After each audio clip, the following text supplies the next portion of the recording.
Marcus opened his eyes to a world of soft blue light. Everything hurt. His chest felt heavy, and his head was pounding like someone was hitting drums inside his skull. He tried to move, but his body would not listen. Panic started to rise in his throat. "You are safe now." The voice was strange. It sounded like music mixed with wind chimes. Marcus turned his head slowly and saw her for the first time. She was tall, maybe 7 feet, with skin that looked like it was made of crystal. It caught the light and threw little rainbows across the white walls. She had 4 arms, and her whole body glowed with soft colors that moved under her skin like living lights. 8. "Where am I?" Marcus managed to whisper. His throat was so dry. "You are on the medical frigate Serenity, Dawn. I am Vela. I am your nurse." She moved closer with smooth, careful steps. 2 of her hands held a strange device, while the other 2 reached toward him. "May I check your vitals?" Marcus nodded. He did not have the energy to be afraid. Vela's hands were cool and gentle as she pressed the device against his forehead. The markings under her skin glowed bright white, very clinical and professional. "What happened to me?" Marcus asked. Vela's glow shifted slightly. Something darker moved through the white. "Your cargo ship hit an asteroid field. There was an explosion. We picked up the distress signal and found you in an escape pod. You have been unconscious for 3 days. The memories came back in pieces. The alarms. The screaming metal. His crewmates running. He remembered jamming himself into the pod and hitting the launch button. After that, nothing." "My crew?" he asked, even though he already knew. "I am sorry. You were the only survivor." Marcus closed his eyes. Jenkins, Maria, young Tommy, who just turned 20. All gone. The weight on his chest got heavier, but it had nothing to do with his injuries now. "You need to rest," Vela said softly. "Your body has been through trauma. Human bodies are more fragile than most species we treat, but also more stubborn. You are healing well." Over the next few days, Marcus learned about his new reality. He was on an Etherian medical ship heading toward the nearest human station. The journey would take a month. His injuries were serious but not deadly. Broken ribs, internal bleeding that they had fixed, and a concussion. According to Vela, he was lucky to be alive. Vela was with him constantly. She explained that Etherian medical protocol required round-the-clock monitoring for critical patients. She even slept in the small room next to his medical bay. Marcus had never had anyone care for him so completely. She was fascinated by everything human. While she changed his bandages or checked his healing, she asked endless questions. What did Earth look like? What did humans eat? Why did they only have 2 arms? How did they survive with such slow healing? Marcus found himself looking forward to her visits, even though she was there almost all the time. There was something peaceful about her presence, and he noticed things. The way her bioluminescent markings changed colors. Around other patients or crew members, she glowed clinical white or cool blue. But around him, the colors were different. Softer, warmer. "Why do you glow different colors?" he asked one evening. Vela looked down at her arms. The markings were shifting through soft blues and pale golds. "Our bioluminescence reflects our emotional state. We cannot hide what we feel. It is both a gift and a curse." "What does blue and gold mean?" She hesitated. "Contentment, curiosity, happiness." She busied herself with adjusting his blanket. "You ask interesting questions. Most patients do not want to talk. Most patients probably feel terrible." "I feel terrible, but I am also bored," Marcus admitted. That made her laugh.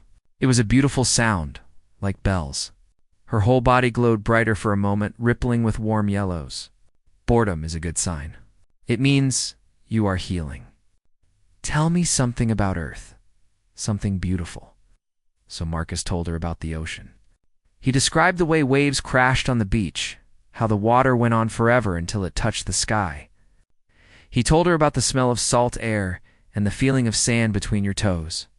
He had grown up near the coast before he took to space. Vela listened like he was describing magic. Her eyes, which were large and silver without pupils, never left his face.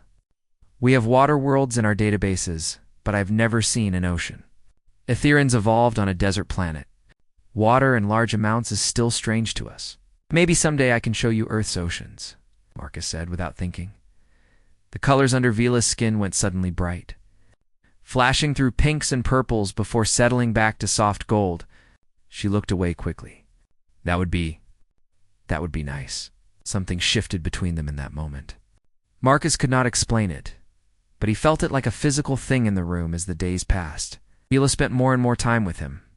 Even when other crew members told her she could take breaks, she stayed. At night, when the ship dimmed its lights to simulate darkness, she would sit in the chair next to his bed. Sometimes they talked. Sometimes they sat in comfortable silence. Can I ask you something personal? Marcus said one night. Of course. Do you like being a nurse? Vela tilted her head, considering. I like helping people. I like the challenge of understanding different species and their needs. But most patients are only with us for days. We save them and move on. We are not supposed to get attached. Her glow dimmed slightly. It is lonely sometimes. I get that, Marcus said. I took the cargo job to get away from Earth. Everyone there had families, connections, purposes. I felt like I was just existing, not living. At least in space I was moving towards something even if I did not know what. And now, Vila asked quietly. Now I'm stuck in a medical bay talking to an alien nurse who glows in the dark, he said with a small smile. Honestly, it is the most connected I have felt to another person in years. Vila's markings bloomed into warm golds and soft greens. She reached out with one of her 4 hands and gently took his. Her skin was cool and smooth. I am glad you survived, Marcus. I am glad I get to know you. Me too, Vila. Me too. Outside the window, the stars streamed past. Inside the medical bay, something new was beginning. Something neither of them expected. Something that would change both their lives forever. Part 2. Breaking protocol 1 week after waking up. Marcus was finally cleared for limited movement. His ribs still ached, but the pain was manageable. Vila helped him sit up for the first time, all 4 of her hands supporting him gently. Slow movements only, she instructed. Your body is still healing. Marcus swung his legs over the side of the bed. The room spun for a moment, but then settled. I forgot how good it feels to sit up. Tomorrow we try walking, Vila said. Her markings glowed with encouraging greens. But today, sitting is enough. What Marcus did not expect was that Vela would accompany him everywhere. When he took his first shaky steps down the corridor, she was right beside him. When he ate his meals in the small cafeteria, she sat across from him. When he wanted to see the observation deck, she cleared her entire schedule to take him. Don't you have other patients? Marcus asked, as they walked slowly through the ship. To others, but they are stable and prefer to be alone. You are my primary case. She paused. And you are more interesting. Marcus noticed the other Etherean crew members watching them. 3 medical staff in particular seemed to find their constant togetherness amusing. They would click and chime at each other in their language, then look at Vela with what Marcus could only describe as teasing expressions. What are they saying? He asked one day, after a particularly long exchange of clicks. Vila's skin flushed bright pink. Nothing important. Medical gossip. About us. About me, she corrected. But she would not say more. Marcus started teaching Vela about human culture during their time together. He told her about music, describing the way different instruments created different feelings. He explained jokes and puns, which confused her at first, until she suddenly understood and her whole body lit up with delighted yellows. So you use words in unexpected ways to create surprise and laughter? She asked, amazed. Exactly. That is brilliant. Etherians are very literal. We do not have humor like that. She described food she had never tasted. Pizza, chocolate, coffee. Her eyes went wide with fascination. Your species eats such variety. We consume nutrient paste calibrated to our biology. Very efficient, but very boring. Humans are not always efficient, Marcus admitted, but we make up for it in other ways. Yes, Vela said softly, looking at him with those strange silver eyes. You do. The more time they spent together, the more Marcus noticed the looks from the crew. and Vila's colors were changing more obviously around him now. Soft golds, warm greens, occasional flashes of pink when he made her laugh.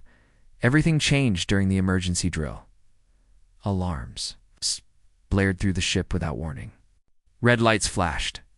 Marcus froze, his heart racing with memories of his ship exploding. Before he could panic, Vela was there. All four of her arms wrapped around him, pulling him close to her chest. She moved them both against the wall, her body shielding his completely. "It is just a drill," she said into his ear. "You are safe. I have you." Marcus could feel her heart beating fast, like a bird's. He could feel the cool smoothness of her crystalline skin. He could smell something like ozone and flowers. For a moment, he forgot to be scared. He just felt protected. The alarm stopped. The lights returned to normal. An announcement in the clicking Etherean language echoed through the halls. Vela slowly released him, stepping back. Her markings were going crazy, flashing through confused purples, embarrassed pinks, and something darker he did not recognize. "I apologize," she said stiffly. "That was inappropriate. Medical protocol does not allow unnecessary physical contact with patients. Vila, it's okay. You were helping me." "No, it was not okay." She looked genuinely distressed. "I will have to report this." Later that evening, Marcus saw Vela talking with the head physician, an older Etherean named Corvax. He could not hear what they were saying, but Vila's colors were dim and troubled. Corvax looked stern, his markings sharp white. Vela did not come to the medical bay that night. For the first time since Marcus woke up, she stayed in her own quarters. Marcus tried to sleep, but the room felt too empty. She returned the next morning, but something was different. She was professional, distant. Her colors stayed clinical white. "Vela, what's wrong?" "Nothing is wrong." "How are you feeling today?" "Don't do that. Talk to me." "What did Corvax say?" For a long moment, she said nothing. Then her shoulders sagged. She sat down in the chair next to his bed. He said, "I am developing attachment issues." He said Ethereans are not supposed to bond with patients. "Why not?" "Because we feel connections more intensely than most species. When an Etherean truly bonds with someone, it is for life. Our emotions become tied to theirs. If something happens to them, it can damage us psychologically." She looked at her hands. "That is why we stay neutral. It is safer. But you're not staying neutral with me." She whispered. "I am not. I cannot help it, Marcus. Every moment with you feels like discovering something precious. You make me laugh. You make me curious about things I never thought about. You see me as a person, not just a nurse." Her colors flickered, fighting between clinical white and warm golds. "But I am putting both of us at risk."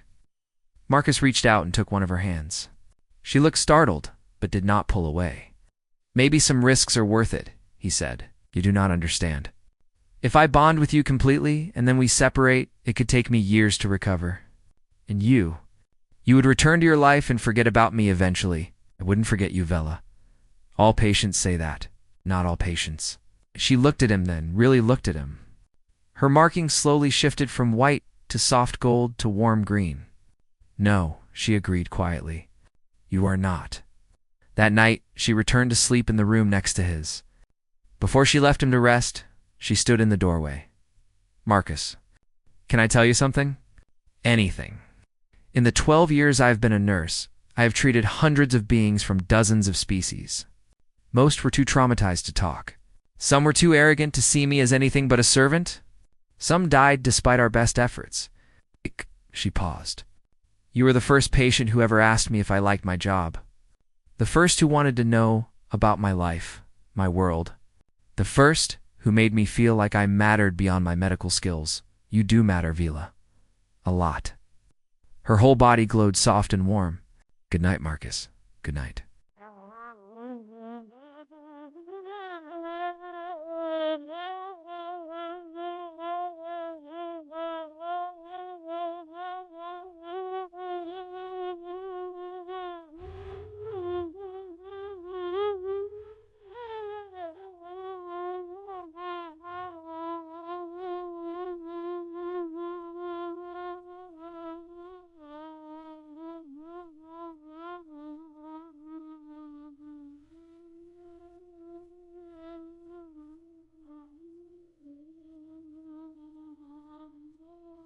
Why aggressorize?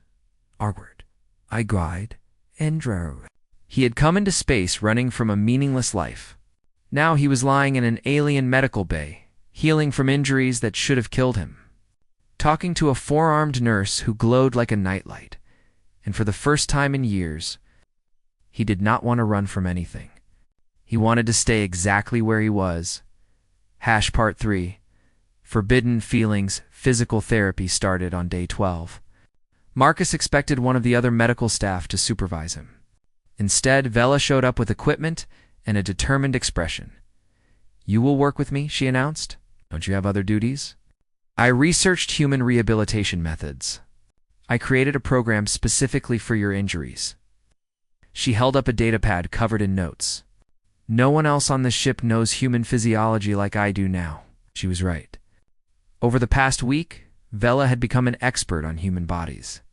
She knew exactly how much weight his healing ribs could handle. She understood which stretches would help and which would hurt.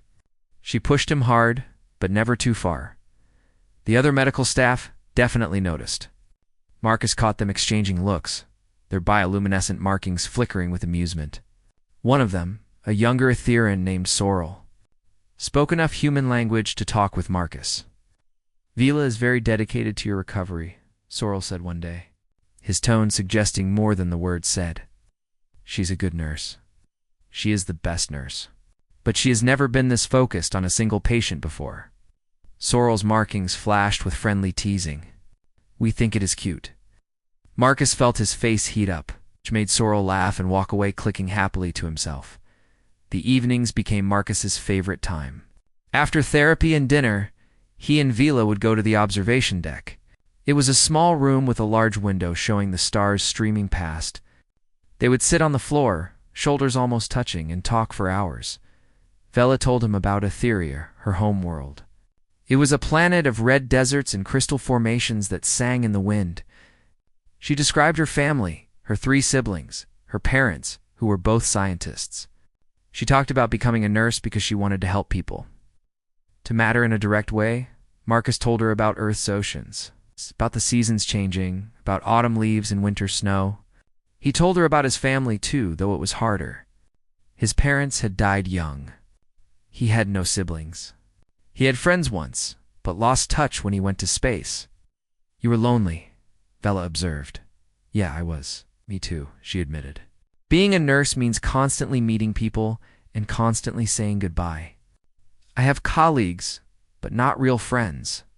Every connection is temporary, not this one," Marcus said. Vela looked at him.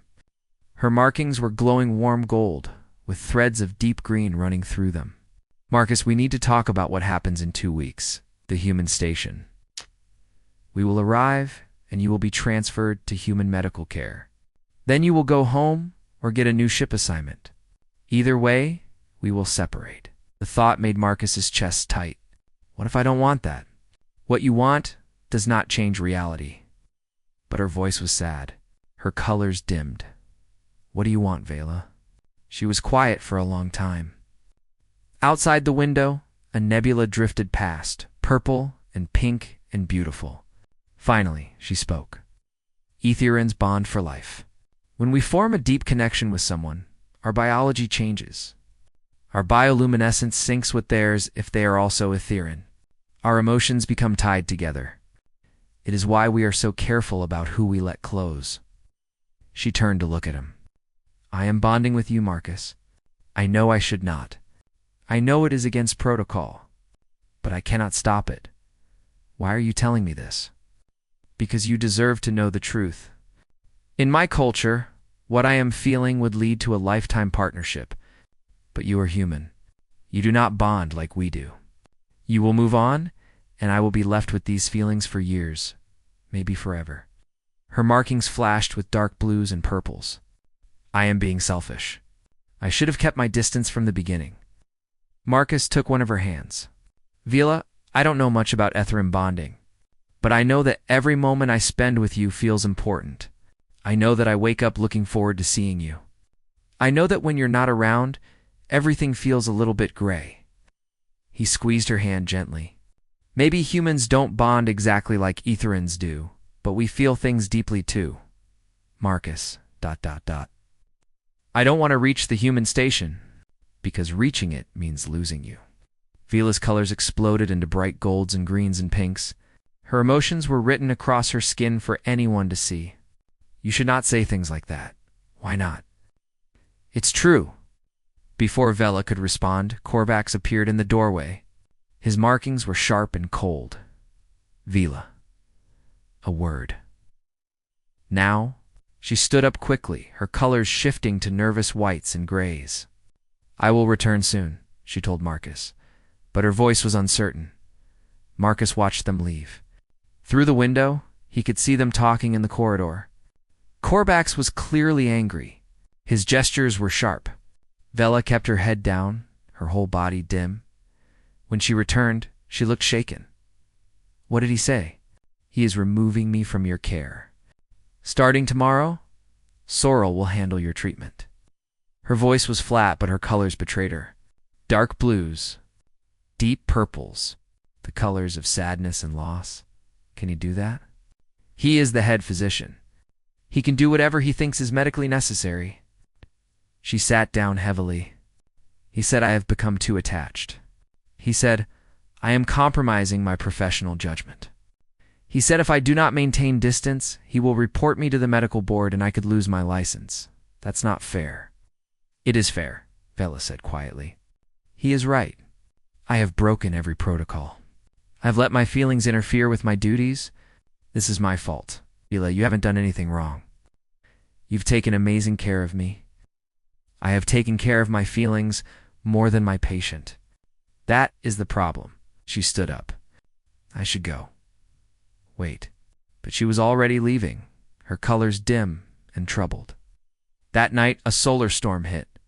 Alarms sounded, but not the drill alarms. These were real. The ship shook. Lights flickered. A voice announced lockdown procedures in the Etherean language. Marcus was in the medical bay when the doors sealed. Emergency lights came on, bathing everything in red. He was alone. His heart started racing. The shaking reminded him too much of his ship exploding. Then the door between the medical bay and the small adjacent room opened. Vila stood there, her bioluminescence the only real light in the darkness. I am here, she said. You are not alone. She crossed to him and sat on the edge of his bed. Outside, the storm raged. Energy crackled against the hull, but inside, it was just the two of them and the soft glow of her skin. I thought you were staying away, Marcus said. I tried. I lasted 20 minutes in my quarters before I realized that if this ship was going down, I did not want to die having stayed away from the person who matters most to me. Her markings swirled with golds and greens and deep, deep blues. I do not care about protocols anymore. I do not care about consequences. I care about you, Vila. Let me finish. I have never felt this way before. In all my years, with all the beings I have met, no one has ever made me feel like you do. You see me? You listen when I talk. You care about my thoughts, my feelings, my silly questions about human culture. She took both his hands in two of hers. Every moment with you feels like discovering something precious. And the thought of losing you when we reach the station makes me feel like my light is going out. The ship shook harder. Somewhere, something crashed, but Marcus barely noticed. I feel the same way, he said. Vela, I came to space because I was running away from a life that felt empty. And then I woke up in this medical bay and found you. You made me laugh when I should have been grieving. You made me want to get better, to be strong again. Not so I could leave, but so I could spend more time with you. What are we going to do? She whispered. I don't know, but we'll figure it out together. The storm lasted 3 hours. They sat together in the darkness, talking about everything and nothing. When it finally passed and the lights came back on, something between them had changed completely. They were not nurse and patient anymore. They were two people who had found something rare and precious in the vastness of space, and neither of them was willing to let it go without a fight. Part 4. The choice 5 days remained until the human station. Marcus could feel the time slipping away like sand through his fingers. Korvax had followed through on his threat. Sorrel was now Marcus's official caregiver. The young Etherin was kind and competent, but it was not the same. Marcus went through his physical therapy mechanically, counting down the hours until he could see Vela. Because even though she was not supposed to be his nurse anymore, she still came. She would wait until her shift ended, then slip into the observation deck where Marcus had started spending his evenings. They never talked about the rules she was breaking. They just sat together, holding hands, watching the stars. But something was wrong with Vela. Marcus noticed it on the third day. Her colors were off. Instead of the bright golds and greens she showed around him, she was flickering between dim blues and grays. Her movements were slower. She seemed tired all the time. "Are you okay?" he asked. "I am fine," she said, but her glow said otherwise. Sorrel pulled Marcus aside the next day during therapy. The young Etherin looked concerned. "I need to tell you something about Vela. It is not my place, but I think you should know." "What's wrong with her?" "She has stopped eating properly. Her bioluminescence is becoming erratic. She is showing signs of bonding sickness." Sorrel's markings flickered with worry. It happens when an Etherin forms a deep bond but cannot complete it or must separate from the bonded individual. Marcus felt his stomach drop. How bad can it get? It varies by person. Some recover in months. For others, especially those who bond as deeply as Vela clearly has, it can take years. She will lose her light. Her colors will fade. She will function, but she will not truly live. Sorrel put a hand on Marcus's shoulder. "I am telling you this because you need to understand what your presence has done to her." The words hit Marcus like a punch. "I never wanted to hurt her, I know. And she does not blame you. But the reality does not change. When you leave in 5 days, you will go back to your life. You will heal, find new work, maybe even find love with another human someday. Vela will return to her duties and try to forget you, but her biology will not let her. She will carry this bond for the rest of her life." Marcus spent the rest of the day in turmoil. Every solution he could think of had problems. He could not stay on an Etherean medical ship. He had no skills they needed. He could not ask Vela to come to human space. She had a career, a life, responsibilities, but doing nothing meant destroying her, and the thought of that was unbearable. That evening, Vela came to the observation deck as usual. She looked exhausted. Her glow was so dim he could barely see the colors moving under her skin.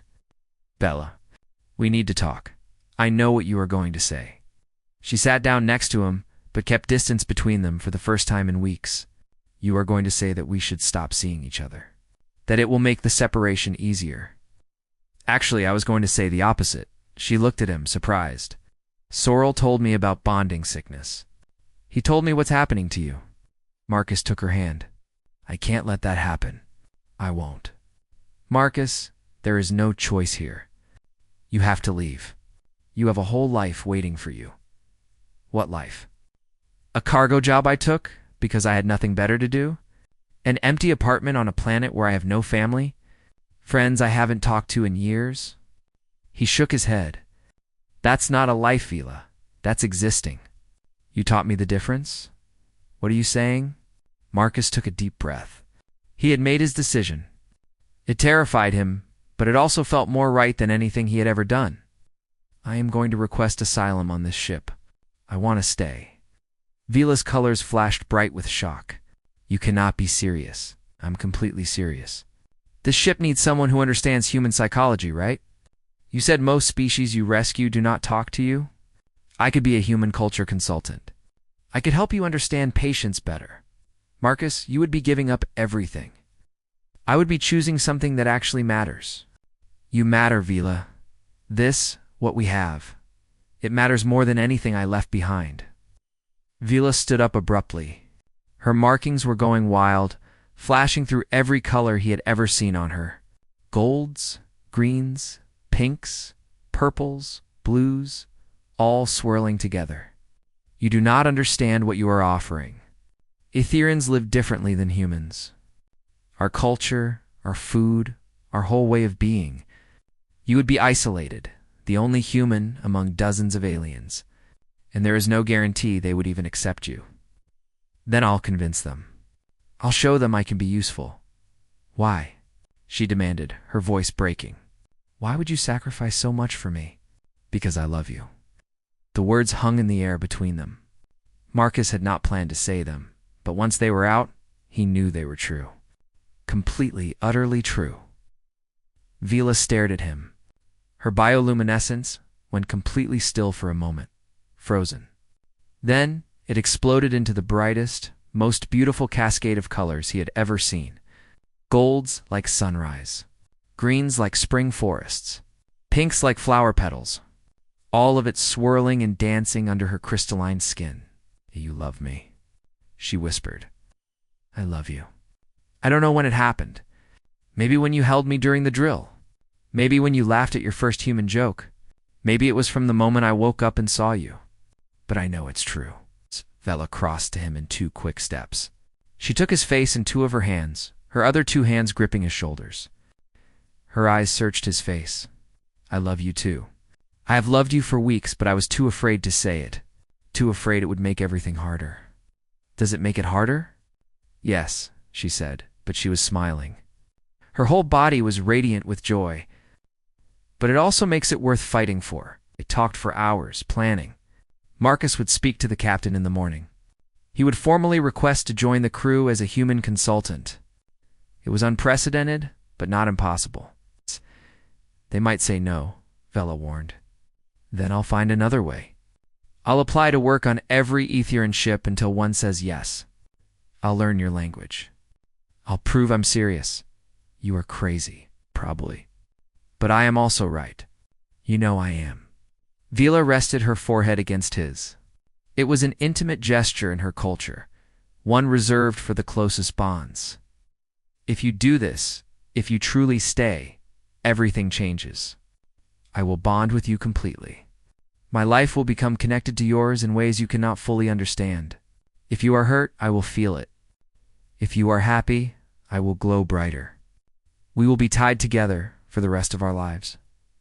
I know. You certain this is what you want? Marcus thought about his old life. The loneliness. The aimless drifting. The feeling that nothing he did really mattered. Then he thought about Vela, her curiosity. Her kindness. The way she saw him as someone worth knowing. The way she made every day feel like an adventure. I have never been more certain of anything. Vila's colors settled into deep, warm gold. The color of love, he had learned. The color of commitment. Then tomorrow, we fight for this together. That night, Marcus barely slept. Fear and excitement warred in his chest. He was about to ask an alien species to let him join their crew. To let him stay with a woman who glowed in the dark and had 4 arms and saw the world in ways he was still learning to understand. It was insane. It was impossible. It was the first real decision he had made in years. And whatever happened, he would not regret it, because for the first time in his life, Marcus had found something worth fighting for. Someone worth changing his entire world for, and he was not going to let her go. Part 5. A new beginning. Marcus stood outside the captain's quarters, his heart pounding so hard he could hear it in his ears. Vila stood beside him, her hand gripping his. Her bioluminescence was flickering with nervous energy, whites and grays mixed with hopeful golds. Are you ready? She asked. No, but let's do it anyway. The door slid open. Captain Theron sat behind a curved desk made of the same crystalline material that seemed to make up most Aetherian technology. She was older than the other crew members, her bioluminescence more controlled, settling into calm blues and whites.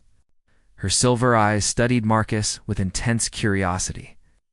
Marcus Chen, Vila has informed me you wish to request asylum aboard the Serenity Dawn. Her human language was perfect but formal. This is highly irregular. I understand that, Captain. But I hope you'll hear me out. Speak. Marcus had rehearsed this a dozen times, but now facing the captain, all his careful words scattered. He spoke from his heart instead. I was drifting before I came to this ship. I had a job, but no purpose. I had existence, but no life. Then I woke up in your medical bay and Vela was there. She saved me, not just physically, but in every way that matters. She showed me what it means to actually connect with someone. He took a breath. I know I'm just a human. I know I don't have medical training or technical skills you need, but I understand human psychology in ways your crew doesn't. I could help you communicate with rescued humans.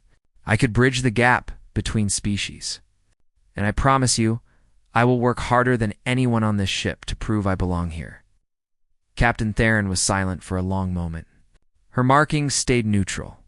And this has nothing to do with the fact that you are in love with one of my nurses. Vila's colors flashed with embarrassment, but Marcus answered honestly. It has everything to do with that. I won't lie to you, Captain. I'm asking to stay because I love Vela, and I can't bear the thought of causing her bonding sickness. But I'm also asking because for the first time in my life, I see a way to actually matter. To help people. To be part of something bigger than myself. The captain turned to Vela.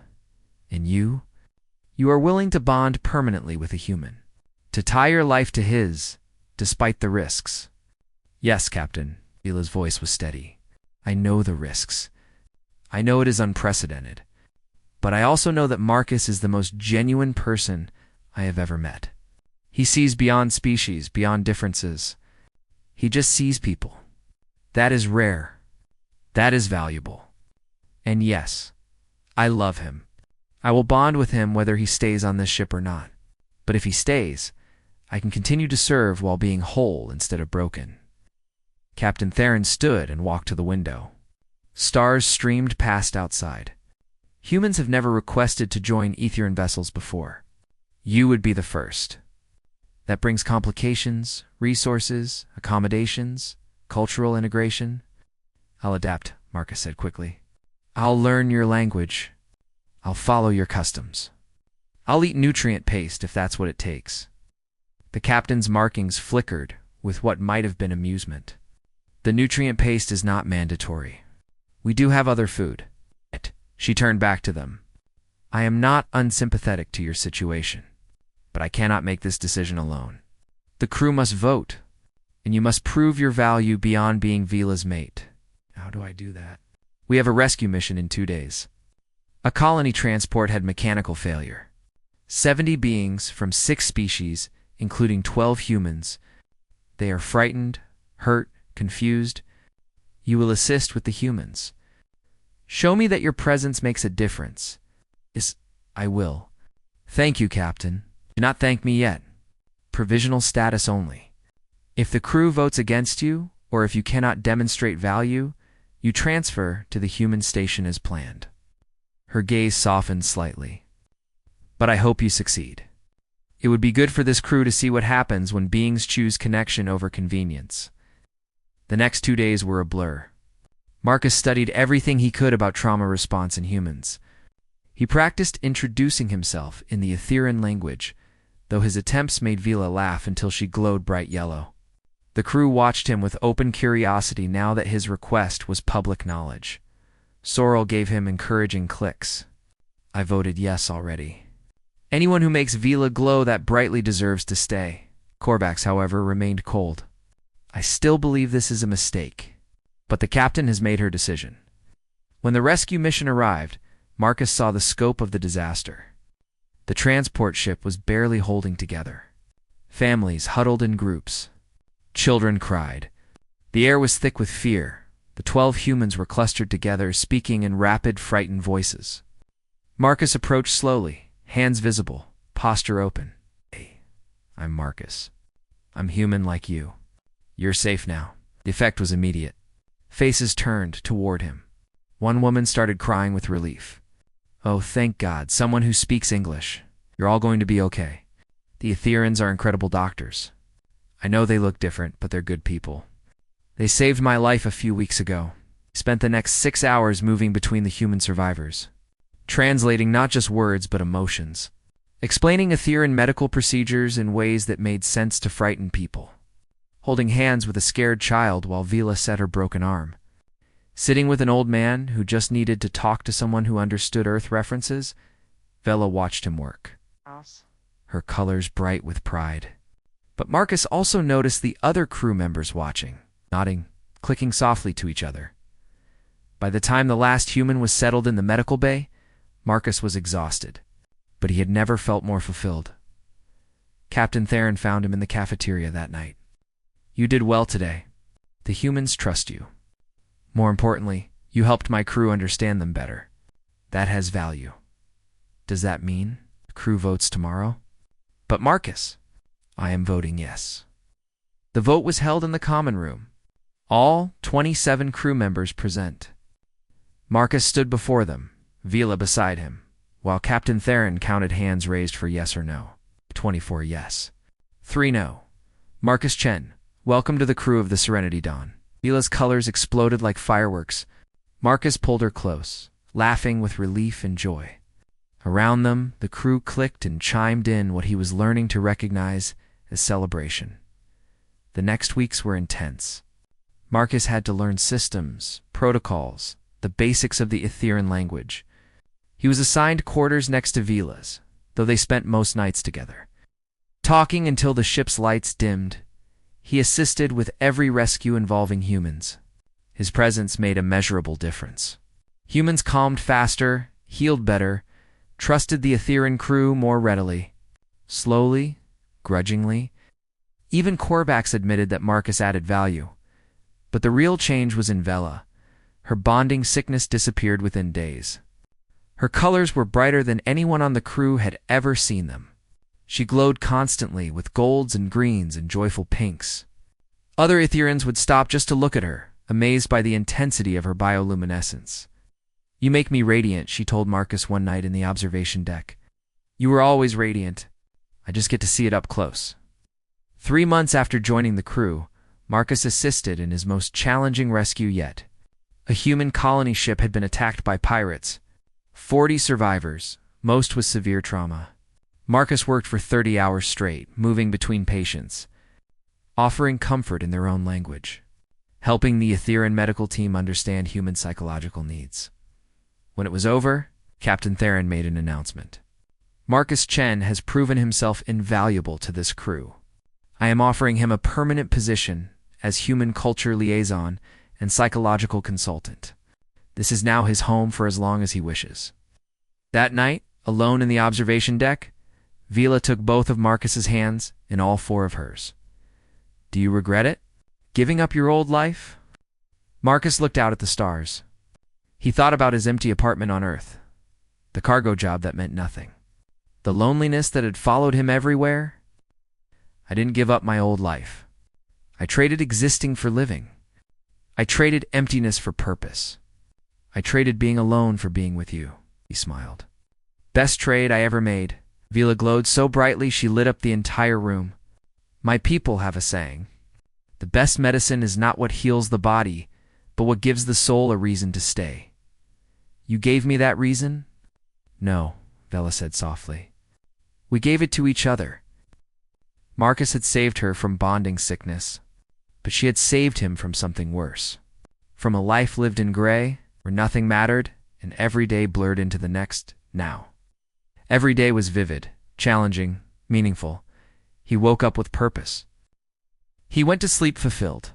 He helped people who needed him. He loved someone who loved him back with an intensity that literally glowed. Outside the window, a nebula drifted past, painted in colors that reminded him of Vila's bioluminescence. Purples and pinks and golds swirling together in cosmic beauty. Marcus had spent years lost in space, running from a life that felt meaningless. He had drifted from job to job, planet to planet, never finding anything worth staying for, until he woke up in an alien medical bay and found a nurse with 4 arms and a smile that lit up the darkness. Until he discovered that home was not a place. It was a person. It was the feeling of being seen, being valued, being loved exactly as you are. "What are you thinking?" Vila asked, her head resting on his shoulder. "I'm thinking that getting lost was the best thing that ever happened to me, because it led me here." To you, Vila's bioluminescence pulsed with warm, steady gold, the color of forever, the color of home. "I am glad you got lost. Marcus Chen, I am glad I found you." "Me too." sitting there in the observation deck of the Serenity Dawn. Watching the universe unfold before them, Marcus finally understood what it meant to be found. Not by location, but by love. Not by chance, but by choice.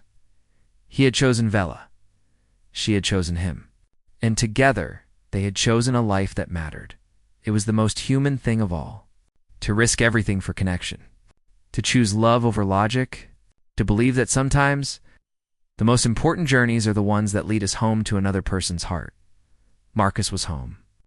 And he was never leaving again.